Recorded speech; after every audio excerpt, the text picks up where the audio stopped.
Hey there, hope you're okay and hope you're not too affected by the fact that the weather seems to have taken a bit of a turn today. Certainly where I am, it's a little bit more gloomy, not the bright sunshine that we've been seeing over the first few weeks of lockdown, which may have been helping you get through a little bit easier on your mood and that dose of vitamin D. So it got me thinking, is there a particular task that you could be sat inside doing today that focuses your mind around your eating disorder relationship? And something that I've used on and off over stages of my recovery is taken from the Maudsley model and their sort of mantra exercises that they use. One of those specific tools or projects that they suggest is just writing down the kind of relationship you have with your eating disorder and some of the factors that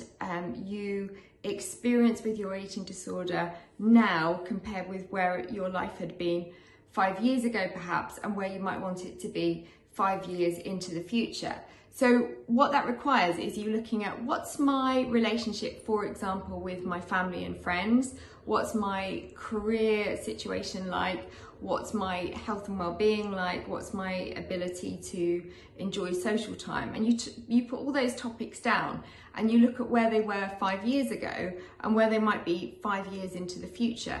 I found it certainly really useful over different times when I've done that exercise, but because it's really encouraged me to look at actually at times in my past my social life was far better without my eating disorder, or my relationship with my family and friends were, and in the future obviously I want it to be that much brighter, more optimistic, and more successful in terms of my relationships and my social life. But where is it now? And when you do that now bit, it forces you to look at actually my eating disorder is keeping me stuck. So if you're looking at where your eating disorder is now and you're saying under the category of social life, well, virtually my eating disorder means that my social life is non-existent. Or if you're looking at your health and well-being and you're saying, well, I'm constantly tripping backwards and forwards to the doctor's surgery, or I don't feel very well, or I've got anemia, or I'm having to have iron infusions, that's already telling you that the relationship you have right now with your eating disorder is preventing you from having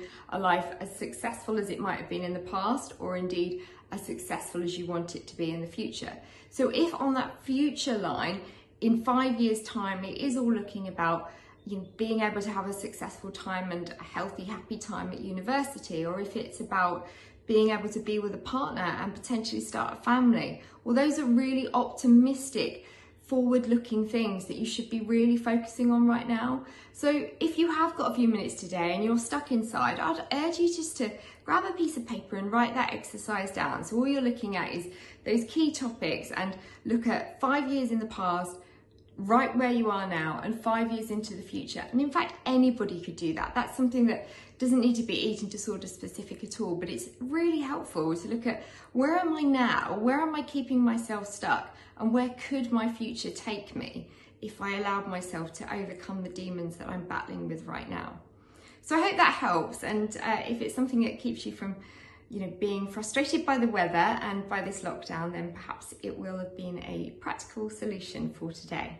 Take care, have a good day.